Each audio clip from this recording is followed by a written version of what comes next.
So today is day 2 of this chapter, that is geometric progression.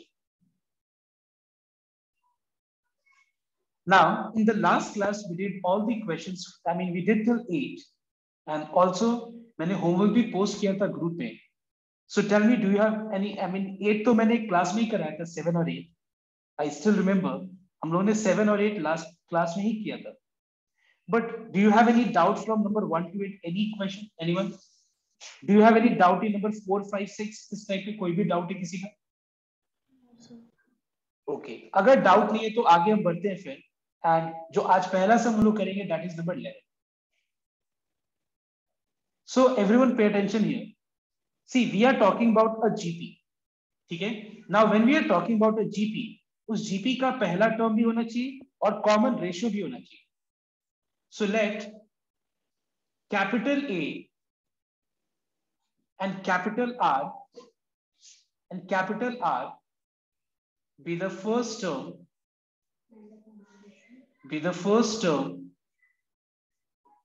and the common ratio respectively. मतलब हम एक GP के बारे में बात कर रहे हैं, मतलब उस जीपी का ना हम लोग को पहला टर्म पता है ना मुझे कॉमन रेशियो पता है. तो मैंने फर्स्ट टर्म को कैपिटल ए ले लिया और कॉमन रेशियो को कैपिटल आर ले लिया. लेकिन एक बात बताओ, यहाँ पे मैंने स्मॉल आर क्यों नहीं लिया? बिकॉज देखो बुक में लिखा हुआ है कि pth term, qth term and rth term. मतलब यहाँ पे जो ये आर जो अल्फाबेट होता है ना, ये किसी और चीज को डिनोट कर रहा है. और क्या चीज को डिनोट कर रहा है? किसी टर्म के पोजीशन को डिनोट कर रहा है. इसलिए मैंने यहाँ पे स्मॉल आर को कॉमन रेशियो से डिनोट नहीं किया. कॉमन रेशियो को मैंने स्मॉल आर से इन शॉर्ट नहीं डिनोट किया. Alright everyone. अब देखो यहाँ पे क्या दिया हुआ है. इस सब में हम लोग को दिया गया है कि the value of pH term is equal to small x, the value of QH term is equal to small y, and the value of RH term is equal to small z. देखो ये तीन चीज दिया हुआ है. GP में term निकालने का फॉर्मूला क्या होता है? जीपी में टर्म निकालने का फॉर्मूला होता है a into r to the power n minus 1. अगर मुझे जीपी का टर्म निकालना हो तो टर्म निकालने का फॉर्मूला क्या होता है? It is a into r to the power n minus 1 होता है. ऑलराइट, देखो ये रहा 1. तो एक बात बताओ, पीएच टर्म अगर x है तो फिर अगर कॉमन रेशियो r और फर्स्ट टर्म कैपिटल ले लिया मैंने, तो एक बात बताओ पीएच टर्म क्या हो जाएगा? पीएच टर्म हो जाएगा a into r to the power p minus 1. Mark it as equation number 1. अब एक बात बताओ, अगर क्यूएच टर्म का वैल्यू y है, क्यूएच टर्म का वैल्यू अगर y है, तो एक बात बताओ, मैंने अगर फर्स्ट टर्म को कैपिटल ए और कॉमन रेशियो को कैपिटल आर लिए तो क्या मैं बोल सकता हूं a that is capital A into R that is capital R to the power q minus 1. और ये जो मैंने निकाला है इसका मुझे वैल्यू पता है, it is equal to small y. Mark it as 2. उसके बाद आर एच टर्म का वैल्यू z है, तो यहां से हम बोल सकते हैं a into are to the power मतलब capital R to the power small R minus 1 is equal to z. मार्केटर्स 3.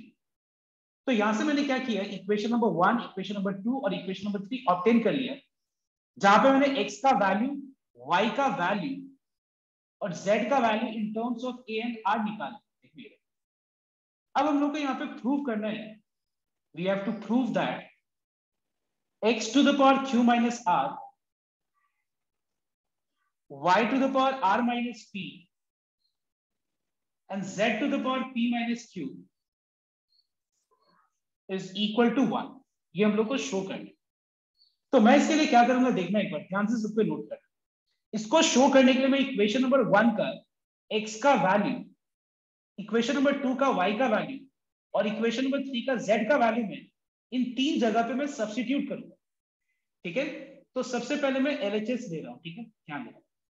I am taking LHS and in LHS I'll be putting the value of x, the value of y and the value of z, all three in terms of a and r. तो अगर मैं यहाँ पे x का value substitute करूं तो ये हो जाएगा a into r to the power p minus 1 और इसके पूरे के पावर पे क्या है बताओ तो q माइनस r है. अगर मैं यहाँ पे y का वैल्यू सब्स्टिट्यूट करूं तो ये हो जाएगा a into are to the power q minus 1, और इस पूरा के पावर पे r माइनस पी आ जाएगा, ये दिख रहा है ना, r minus P, r minus P आ जाएगा। z का वैल्यू अगर मैं ये सब्स्टिट्यूट करूं, which is a into are to the power r minus 1, इस पूरे के पावर पे p माइनस क्यू आ जाएगा। अब इस पूरा को मुझे सिंप्लीफाई करके और क्या शो करना है बताओ तो, कि ये 1 के बराबर है। अब यहाँ पे इसके बाद सिर्फ हम लोग को क्लास 7-8 का जो लॉज ऑफ इंडिसेस है वो अप्लाई करना है। तुमको पता है कि जब भी x इंटू वाई होल के पावर पे अगर n है, तो इसको हम लोग x के पावर पे n इंटू वाई के पावर पे n लिख सकते हैं। जैसे मान लो फॉर एग्जाम्पल, अगर एक्स वाई का होल क्यूब है, तो क्या मैं इसको एक्स क्यूब और फिर y का क्यूब अलग में लिख सकता हूँ कि नहीं, है कि नहीं? तो एग्जैक्टली सेम वे इसको मैं क्या करूंगा, यहाँ पे a के पावर पे q माइनस आर, और ये जो सेकंड जो दिख रहा है ना, ये जो y के जगह पे, y के जगह पे क्या है, r to the power p minus 1, इस पूरे के पावर पे हम लोग क्या ले लेंगे, q माइनस आर ले लेंगे। सेम है, यहाँ पे a के पावर पे r माइनस p आ जाएगा, और r to the power q minus 1 के होल पावर पे r माइनस p आ जाएगा। यहाँ पे भी a के पावर पे p माइनस क्यू और r to the power r minus 1 के होल पावर पे p minus q. Alright everyone, समझ में क्या क्या मैंने, okay, x into y whole to the power n is x to the power n into y to the power n। अब देखो ध्यान से, बहुत सारा अगर चीज प्रोडक्ट फॉर्म में, बहुत सारा चीज, जैसे मान लो x के पावर पे यहाँ 3 है, यहाँ पे x के पावर पे 2 है, यहाँ x के पावर पे 5 है, और सबके बीच में प्रोडक्ट साइन है, क्या किया, सबको मल्टीप्लाई, तो हम एक x को लिख के इस पूरे पावर को हम ऐड करके लिख सकते हैं। मतलब हमको पता है कि x to the power m into x to the power n को हम x to the power m plus n लिख सकते हैं। तो यहाँ पे देखो ये एक a है जिसका बेस, इसका बेस और ये वाली चीज का बेस सेम है, और सब एक दूसरे के साथ क्या है, मल्टीप्लीकेशन फॉर्म है। तो क्या मैं यहाँ पे पावर को ऐड कर सकता हूँ कि नहीं, मतलब यहाँ पे a के पावर पे q माइनस आर आ जाएगा, प्लस a के पावर पे r माइनस p था, तो यहाँ पे पावर को ऐड कर दो, इसके और इसके पावर को, तीनों के पावर को ऐड कर दो, ठीक है, दिख रहा है? तो अब देखो पावर का होल पावर, जैसे मान लो एक्स स्क्वायर और इसके होल पावर पे 3 है, तो याद रखना ये पावर पावर मल्टीप्लाई होता है, कभी भी ऐड नहीं होता है। ऐड किस केस में होता है, x square into x cube है, तब पावर ऐड होता है। लेकिन अगर एक्स स्क्वायर का होल क्यूब है, तो ये पावर पावर क्या होता है, मल्टीप्लाई। तो एक बात बताओ, यहाँ पे आर के पावर पे p माइनस 1 है और इस होल के पावर पे q माइनस आर है, तो हम आर के पावर पे क्या लिख सकते हैं, p minus 1 into Q minus r लिख सकते हैं हम लोग। यहां आर के पावर पे q minus 1 into are minus p लिख सकते हैं हम लोग, और यहां पे आर के पावर पे हम लोग r minus 1 into P minus q लिख सकते हैं हम लोग। समझ में आया सबके को, इज दिस क्लियर ना? अब देखो यहाँ पे r कैंसिल हो गया, देखिए यहाँ a के पावर का बात कर रहे हैं, a का पावर का मैं बात कर रहा हूँ, r कैंसिल हो गया, q भी कैंसिल हो गया, देखो ये, और p भी कैंसिल हो गया, तो फिर a के पावर पे क्या आ गया बताओ तो, 0 आ गया कि नहीं? a के पावर पे क्या आ गया, 0 आ गया। अब यहाँ पे भी मुझे r दिख रहा है, यहाँ पे भी r दिख रहा है, यहाँ पे भी r दिख रहा है, और सबके बीच में कौन सा साइन है, प्रोडक्ट साइन है, तो पावर हम ऐड कर सकते हैं। तो अगर हम पावर ऐड करेंगे तो r के पावर पे क्या आ जाएगा, r के पावर पे आ जाएगा p minus 1 into Q minus are plus q minus 1 into are minus P plus r minus 1 into P minus Q आ जाए। अब बताओ मुझे, किसी भी चीज का पावर 0 क्या होता है, what is anything to the power 0, is it 1? Anything to the power 0 is 1, yes everyone. तो यहाँ पे a के पावर पे 0 1 हो जाएगा,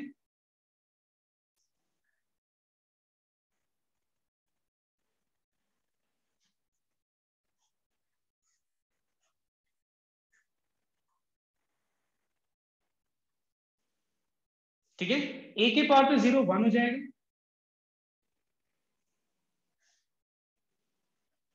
इनटू, अब r के पावर में जो भी चीज तुमको दिख रही है सबको मल्टीप्लाई करो, जैसे p माइनस 1 को q माइनस आर से, Q माइनस वन को R माइनस पी से, R माइनस वन को P माइनस क्यू से मल्टीप्लाई करता हूं, तो देखना मल्टीप्लाई करने के बाद जो एक्सप्रेशन आएगा उसमें सारा कुछ कैंसिल हो जाएगा। चेक कर लेना, सब कुछ कैंसिल हो जाएगा। You just multiply, everything will get cancel.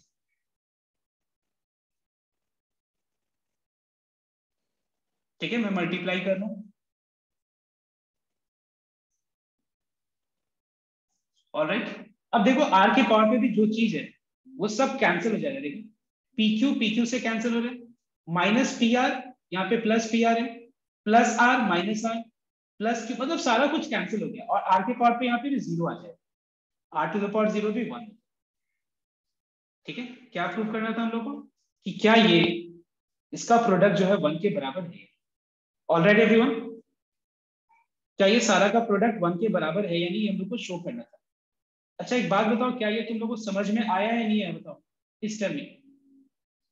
I went very slow, मैं एकदम बहुत आस्ते आस्ते एरिक स्टेप्स पे लिखा मैंने। क्या ये समझ में आया कि नहीं? हाँ थोड़ा राइटिंग, थोड़ा नहीं बहुत ज्यादा ही गंदा है, बट अपार्ट फ्रॉम दिस समझ में आया तुम लोग को?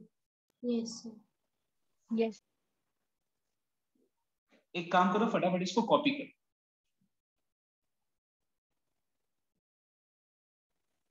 देखो 30 नंबर देखना एक बार, यहां पे हम लोग को गिवन है, there are two things given, listen here very carefully. सबसे पहला चीज दिया हुआ है कि a के पावर पे 1/x, b के पावर पे 1/y और c के पावर पे 1/z इक्वल है। ये तीनों क्वांटिटीज इक्वल है। जैसे अगर मैं ये बोलूं,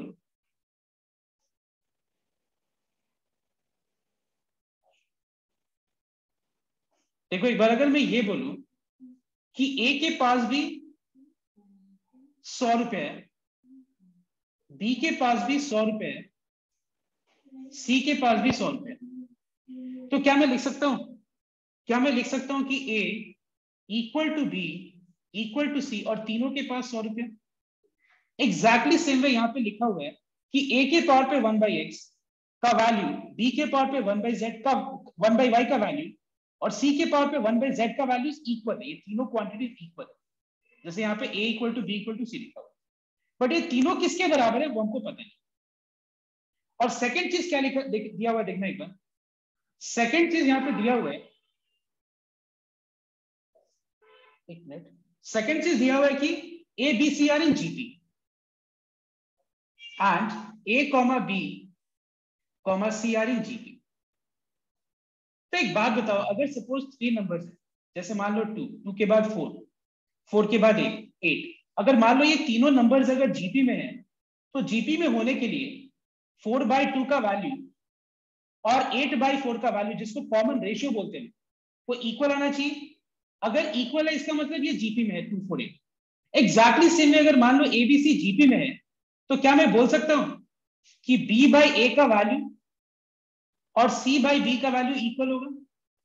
इसका मतलब b स्क्वायर का वैल्यू a इंटू सी के बराबर है। समझ में आया सबके को? अगर एबीसी जीपी में है, इसका मतलब b/a का वैल्यू और c/b का वैल्यू क्या होगा? इक्वल होगा। देखो b/a मतलब 4/2, 4/2 से कॉमन रेशियो मिलेगा, वैसे b डिवाइडेड बाई a हो गया कॉमन रेशियो, और ये वैल्यू किसके बराबर होगा? c/b। जैसे मान लो सपोज 3 है, 6 है, 12 है, 24 है, 48 है, अगर मैं बोलूं कि ये जीपी में, तो तुम क्या करोगे? तुम निकालोगे 6/3, फिर 12 डिवाइडेड बाई 6 निकालो, फिर 24 डिवाइडेड बाई 12 निकालो, फिर देखोगे कि क्या ये 48/12 24 के बराबर है? इस बराबर है, मतलब ये जीपी। इसका मतलब अगर एबीसी जीपी में है, इसका मतलब b/a का वैल्यू और c/b का वैल्यू इक्वल होगा, तो यहां से b square equal to ac आई। अब आगे देखो, हम लोग को यहाँ पे शो क्या करना है। देखो ये चीज और ये चीज दिया है, गिवन है, और हम लोग को शो क्या करना है? हम लोग को शो करना है कि XYZ AP में है या। we have to prove that X, Y, Z are in AP or not. So AP में और GP में डिफरेंस क्या होता है? अगर मान लो 3 नंबर्स AP में है, इसका मतलब 4-2 और 8-4 माइनस, यहाँ पे डिवाइड, यहाँ पे क्या होता है? माइनस। इक्वल होना चाहिए, इक्वल है इसका मतलब ये AP में। तो एग्जैक्टली सेम वे यहाँ पे अगर एक्स वाई जेड एपी में प्रूव करना है, इसका मतलब y माइनस एक्स का value and z minus y का वैल्यू क्या आना चाहिए, इक्वल आना चाहिए। तो यहां से मैं बोल सकता हूं कि 2y equal to x plus z. मतलब अगर हम लोग ये शो कर दिए कि 2y का वैल्यू x प्लस जेड के बराबर है, 2y equal to x plus z show कर दिए, इसका मतलब ये 3 नंबर एपी में है। मतलब हमको ये शो करना कि 2y equal to x plus z है। कैसे शो करेंगे, ध्यान दें, हमारे पास एक ये कंडीशन है और हमारे पास ये दूसरा कंडीशन, तीसरा कुछ नहीं है। ये और ये दोनों को यूज करके हम लोग को लाना क्या है, हमको लाना ये है कि 2y equal to x plus z के बराबर है। कैसे लाएंगे, ध्यान दें। I want everyone to pay attention. देखो ध्यान से, सबसे पहले ये बताओ कि अगर एक्स क्यूब का वैल्यू 27 है तो फिर एक्स क्या हो जाएगा, बताओ तो। क्यूब रूट ऑफ 27 होगा कि नहीं। और ये अगर क्यूब रूट हटेगा तो इसके पावर पे क्या आ जाएगा, बताओ तो, 1/3। मतलब हम एक बात यहां से हम क्या देख रहे हैं कि x के पावर, x का पावर अगर राइट में जा रहा है तो वो रेसिप्रोकल हो जा रहा है। देखो 3 का रेसिप्रोकल 1/3। जैसे मान लो एक्स स्क्वायर अगर 4 है तो फिर x क्या हो जाएगा, square root of 4 plus minus. और स्क्वायर रूट ऑफ 4 को हम क्या लिख सकते हैं, 4 टू द पावर हाफ लिख सकते हैं कि नहीं। मतलब हम एक चीज यहाँ पे क्या देख रहे हैं कि कोई भी अगर पावर अगर राइट में जा रहा है तो वो अपना रेसिप्रोकल होकर राइट में दूसरे वाले नंबर के पावर पे आ जाता है। मतलब अगर मान लो x के पावर पे n है और वो इक्वल टू a है, तो बताओ तो x क्या हो जाएगा, a के पावर पे क्या है, x इक्वल टू a के पावर पे क्या आएगा। अगर x to the power n a है तो x equal to a to the power क्या आएगा, बताओ। Yes, if x to the power n is a, what will be x equal to, जैसे x स्क्वायर 4 है, क्या होगा, 1/n हो जाएगा। अभी तो मैंने बताना कि ये पावर अगर राइट में जाएगा तो इस नंबर के पावर पे क्या आएगा, इसका रेसिप्रोकल। तो n/1 का रेसिप्रोकल क्या होगा, 1/n। जैसे मान लो x to the power 10 equal to a है, तो x क्या हो जाएगा, a के पावर पे 1/10 हो जाएगा।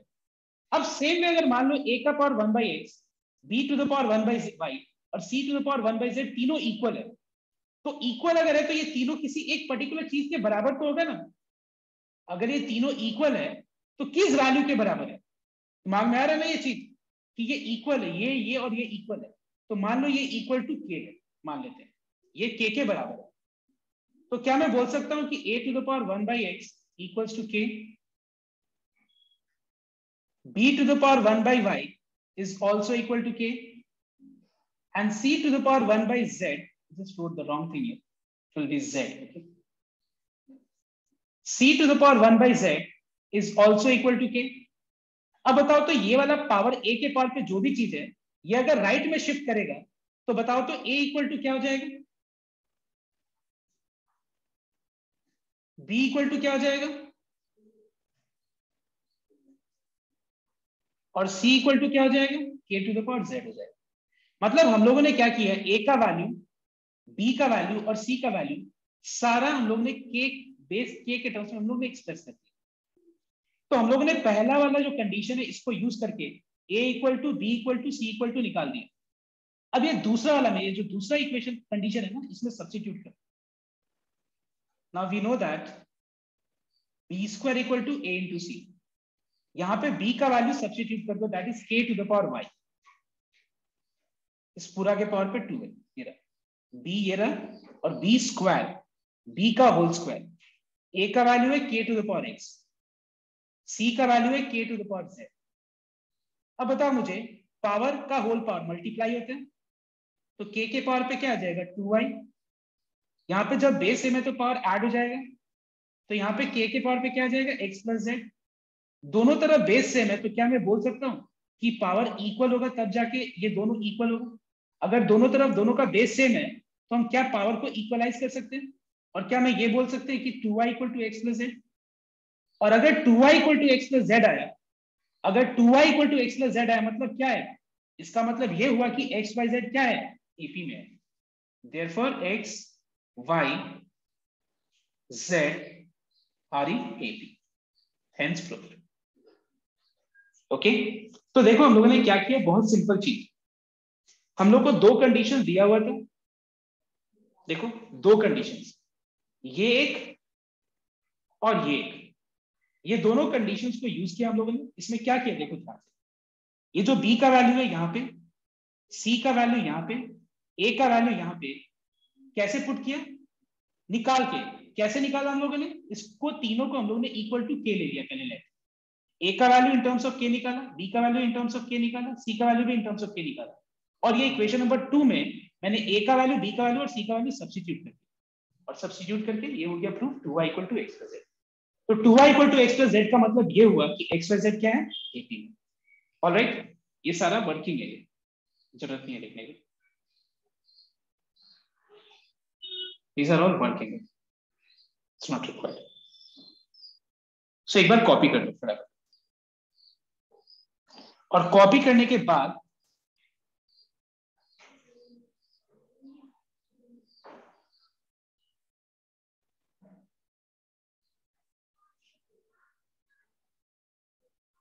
you all have to try question number 14।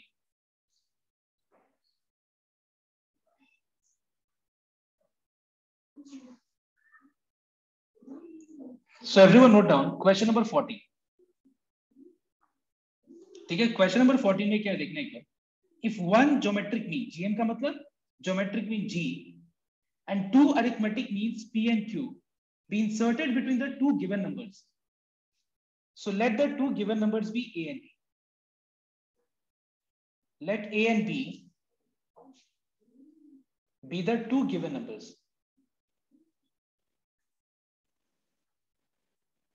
Okay, अब ध्यान देना एक बार क्या लिखा हुआ है, देखना एक बार, वी नो दैट ए और बी के बीच का सिंगल ज्योमेट्रिक मीन को क्या चीज से डिनोट किया जा रहा है, कैपिटल जी से, एंड ए और बी के बीच का दो अरिथमेटिक मीन को क्या चीज से डिनोट किया जा रहा है, पी और क्यू से। अगर ऐसा है तो प्रूफ करो, तो प्रूफ क्या करना हम लोग को, we have to prove that g square equal to 2p minus q into 2q minus p, ये हम लोग को शो करना, ध्यान देना ये हम लोग को प्रूव करना है। तो कैसे प्रूव करेंगे, देखो बहुत आसान, सबसे पहला चीज, अगर मान लो ए, जी और बी अगर में, और जी अगर ज्योमेट्रिक मीन है, listen here, if there are two numbers a and b and capital G is the geometric mean, can you tell me what was the relationship we derived in the last class? Can you tell me if capital G is the geometric mean between a and b? G yes square equals to AB। yes, G square equal to AB। कैसे, क्योंकि अगर capital G A और B के बीच का geometric mean है, इसका मतलब G by A and B by G, capital G का वैल्यू इक्वल होगा, मतलब यहां से G स्क्वायर इक्वल टू क्या आ गया, AB आ गया। और अगर मान लो ए और बी के बीच का ये दो अरिथमेटिक मीन है, अरिथमेटिक मीन का मतलब क्या होता है, मान लो सपोज मान लो 2 और 8 दो नंबर है, इसके बीच का दो अरिथमेटिक मीन क्या होगा, तो आंसर होगा 4 and 6। क्यों, क्योंकि 4 minus 2, 6 minus 4 और 8 minus 6 का कॉमन डिफरेंस हर जगह सेम आ रहा है। इन शॉर्ट अगर दो नंबर्स है 2 और 8 और उसके बीच में बोला जाए दो अरिथमेटिक मीन इंसर्ट करने के लिए, तो ये नंबर ऐसा होना चाहिए कि इंसर्ट करने के बाद ये चारों नंबर्स अरिथमेटिक प्रोग्रेशन में होना चाहिए। क्या में होना चाहिए, अरिथमेटिक प्रोग्रेशन में। तो एग्जैक्टली सेम वे अगर मान लो ए और बी के बीच का ये दो अरिथमेटिक मीन है, इसका मतलब ये दोनों नंबर ऐसा होना चाहिए कि p minus small A, q minus small p and b minus small q, ये तीनों का वैल्यू क्या आएगा, इक्वल आएगा। मैं रिपीट कर रहा हूं, अगर मान लो a और b दो नंबर्स है और इसके बीच का अगर p एंड q हो गया अरिथमेटिक मीन, तो ये दोनों नंबर्स ऐसे होना चाहिए कि p माइनस ए, q माइनस p और b माइनस q तीनों का वैल्यू इक्वल आएगा। अब एक बात बताओ तुम्हें, मुझे इस पार्ट को देखो एक बार ध्यान से, ये वाला पार्ट प्रूफ पार्ट, और इसको देखो एक बार, तुमको कहीं ना कहीं दोनों में कुछ सिमिलरिटी लग रहा है। देखो तो एक बार ये दोनों में देखो, यहाँ पे इसके लेफ्ट हैंड साइड में जी स्क्वायर है, यहाँ पे भी जी स्क्वायर दिख रहा है, बट राइट हैंड साइड में 2p माइनस क्यू है, 2q माइनस p है बट यहाँ पे राइट हैंड साइड में क्या है, a इंटू बी का प्रोडक्ट है। तो थोड़ा दिमाग लगाओ, मतलब हमको इक्वेशन नंबर 1 में G square left hand side proof part से मैच कर रहा है, इक्वेशन नंबर 1 का left hand side proof part का लेफ्ट हैंड साइड से मैच कर रहा है। राइट हैंड साइड यहाँ पे दो चीज का प्रोडक्ट है, यहाँ पे भी दो चीज का प्रोडक्ट है। तो हमको क्या करना है, ए का वैल्यू और बी का वैल्यू यहां से निकाल देना है in terms of P and Q, और यहाँ पे बस सब्स्टिट्यूट करना है। तो अगर मान लो ये और ये तीनों बराबर है, तो क्या मैं बोल सकता हूं कि P माइनस ए का वैल्यू Q माइनस P के बराबर होगा, and Q minus P will be equals to B minus Q। तो यहां से A का वैल्यू क्या आ जाएगा, देखो 2P minus Q equal to A, मतलब A का वैल्यू आ गया 2P माइनस Q, और यहां से B का वैल्यू क्या आ जाएगा, B का वैल्यू हो जाएगा 2Q minus P. Now put the value of A and B. Put the value of A and B in equation number 1. A और B का वैल्यू इक्वेशन नंबर 1 में सब्स्टिट्यूट कर देते। Now putting A and B in equation number 1. If we put in equation number 1, यहाँ पे G square equal to AB है, यहाँ पे A का value which is 2P minus Q, और ये जो B का वैल्यू निकाला है हम लोगों ने 2Q minus P, बस सब्स्टिट्यूट कर, तो यही तो लाना है, यही तो प्रूफ करना है। Hence proved. All right, यही तो प्रूफ करना था। Is this okay everyone? अब इसके बाद मैं एक सम बोल रहा हूं, नंबर 9, ट्राई करो। नंबर 9 बहुत आसान सम है, नंबर 9 ट्राई वन से everyone, और 9 के बाद 12 करना, 9 फिर 12,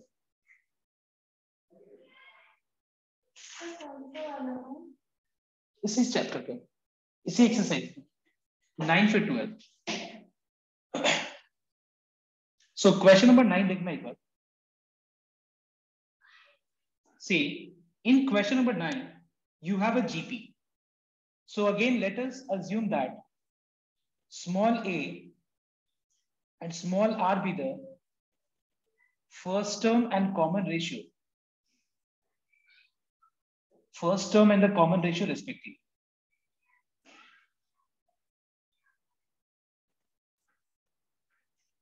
And the common ratio respectively.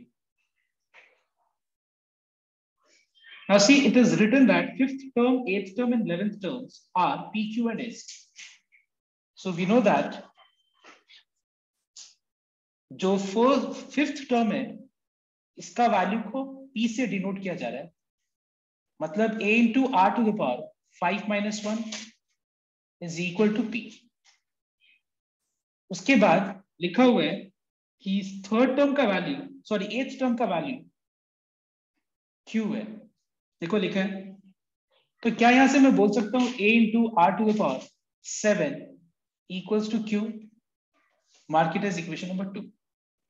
And उसके बाद 11th टर्म का वैल्यू, 11th टर्म का वैल्यू एस है, कैपिटल एस। तो यहां से हम बोल सकते हैं A into R to the power 10 equals to capital S, mark it as 3। Alright everyone, मतलब 5th टर्म का वैल्यू कैपिटल P था, 8th टर्म का वैल्यू कैपिटल Q था, 11th टर्म का वैल्यू कैपिटल एस था। तो A5 का formula, मतलब हम टर्म का फॉर्मूला लगा के मैंने यहाँ पे A into R to the power R 5 minus 1 4 निकाल दिया, और वो P के बराबर है, ठीक है। उसके बाद 8 अगर Q है तो हम लोग को टर्म का फॉर्मूला पता है GP का, तो A8 क्या हो जाएगा, A8 A into R to the power 8 minus 1, 11 निकाल दिया। अब ये PQS का value in terms of AR आ गया, PQS तीनों का वैल्यू। अब देखो प्रूफ क्या करना है, we have to prove that Q square equal to P into S। तो एक काम करते हैं हम लोग, यहाँ इसका RHS ले लेते हैं। RHS है P into S, put the value of P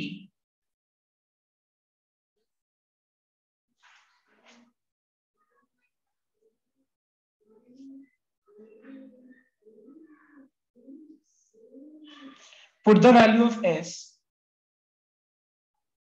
clear? मैंने पी का वैल्यू और एस का वैल्यू सब्स्टिट्यूट कर दिया, ठीक है? पी का वैल्यू देखो ये ना, और एस का वैल्यू ये ना सब्स्टिट्यूट कर दिया। Now tell me, when base is same, power gets what? Added.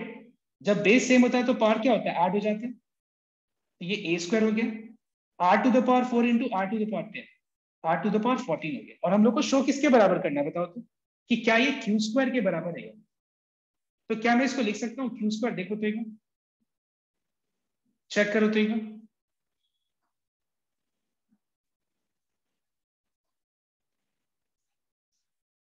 Check करना एक बार। क्या मैं इसको a r to the power 7 का होल स्क्वायर लिख सकता हूँ? चेक कर लेते हैं। समझ में सबको को? या तो ऐसा भी कर सकते हैं, ये हो गया एलएचएस, आरएचएस और आरएच एलएचएस अलग से निकाल दो।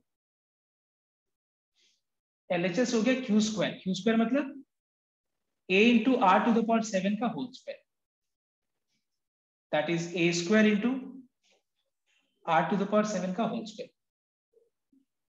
पावर पावर गेट्स मल्टीप्लाइड, तो ये हो जाएगा आर टू द पावर 40, ठीक है? एक ही बात है, तुम यहां डायरेक्ट एक बार में आरएचएस से क्यू स्क्वायर प्रूव कर दो, या आरएचएस यहां तक छोड़ दो और फिर एलएचएस निकाल दो। देखो दोनों इक्वल आ गए, मतलब प्रूव हो गया। समझ में आया सबके को? Yes, have you understood this sum? Yes, sir. Yes. Okay, इसके बाद है नेक्स्ट नंबर कौन सा?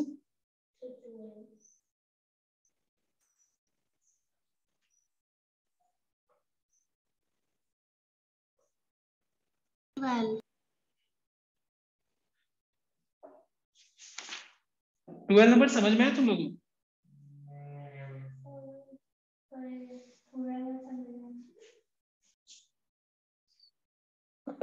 ध्यान देना। See, in a set of four numbers, the first three are in GP and the last three are in AP. मतलब last का 3 numbers क्या है बताओ तो? AP में, with common difference 6. Common difference क्या है बताओ तो? 6 है। तो एक बात बताओ मुझे तुम लोग, कि अगर पहला 3 जीपी में और लास्ट का 3 अगर एपी में है, तो ध्यान देना एकदम। तो इसको हम कैसे लेट लेंगे बता सकते हैं कोई? एनीवन? कोई दिमाग लगा सकते हैं इसमें कैसे करना है? Everyone, I want everyone to pay attention here, listen here. देखो 4 numbers A1, A2, A3, A4। देखो लिखा हुआ है कि पहला टर्म और लास्ट टर्म इक्वल है। तो अगर पहला टर्म और लास्ट टर्म इक्वल है, देखो लिखा हुआ है the first number is same as the fourth. तो अगर मैं फर्स्ट टर्म को ए से डिनोट करता हूं, तो बताओ तो लास्ट टर्म भी क्या होगा? ए हो जाएगा। अगर मैं फर्स्ट टर्म को ए से डिनोट करता हूं, तो लास्ट टर्म मतलब फोर्थ टर्म भी ए हो जाएगा। लिखा हुआ है कि first term and fourth term is same, first number is same as the fourth. अब देखो ये जो नेक्स्ट लास्ट का 3 नंबर है, ये किस सीक्वेंस को फॉलो कर रहा है? किस सीक्वेंस को फॉलो कर रहा है बताओ तो? पढ़ा तुम लोग? लास्ट 3 किसको फॉलो कर रहा है? लास्ट 3 एपी को फॉलो कर रहा है या जीपी को? लास्ट 3 एपी और फर्स्ट 3 जीपी। ठीक है, लास्ट 3 एपी को फॉलो कर रहा है। तो एक बात बताओ, अगर लास्ट 3 एपी को फॉलो कर रहा है और 6 कॉमन डिफरेंस है, तो मैं इसके पहले वाला टर्म को क्या ले सकता हूं बताओ तो? क्या ले सकता हूं? a minus 6। और इसके जस्ट पहले वाला टर्म को क्या ले सकते हैं? a minus 12। क्या मैं ऐसे ले सकता हूं? Listen here everyone once again, 4 numbers है, पहला 3 जीपी को फॉलो कर रहा है, लास्ट का 3 एपी को फॉलो कर रहा है। फर्स्ट और लास्ट टर्म इक्वल है, तो फर्स्ट टर्म और लास्ट टर्म इक्वल ले लिया मैंने, ए से डिनोट कर लिया। जो भी इक्वल वैल्यू है उसको मैंने ए ले लिया। इतना पता है हम लोग को कि जो 3 टर्म जो है ना, लास्ट 3 टर्म ये एपी में है, और इनके बीच का कॉमन डिफरेंस क्या है? 6 है। तो अगर 6 कॉमन डिफरेंस है, तो ऑब्वियसली मैं इसमें अगर 6 सब्ट्रैक्ट करूं, तो मुझे इसके पहले वाला टर्म मिल जाएगा। इसमें अगर 6 सब्ट्रैक्ट करूं, तो इसके पहले वाला टर्म मिल जाएगा। ऑलराइट, अब देखो ध्यान से, पहला 3 अगर जीपी में है, इसका मतलब ये हुआ कि a minus 12 divided by a will be equals to a minus 6 divided by a minus 12. Do you agree everyone? अगर मान लो 3 नंबर जीपी में है या 4 नंबर्स जो भी, तो सबका कॉमन रेशियो सेम होगा, सबका कॉमन रेशियो सेम होगा। अब यहां पे हम क्रॉस मल्टीप्लाई करें,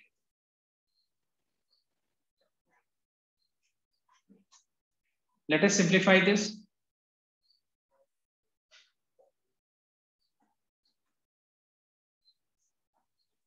a स्क्वायर कैंसिल हो गया,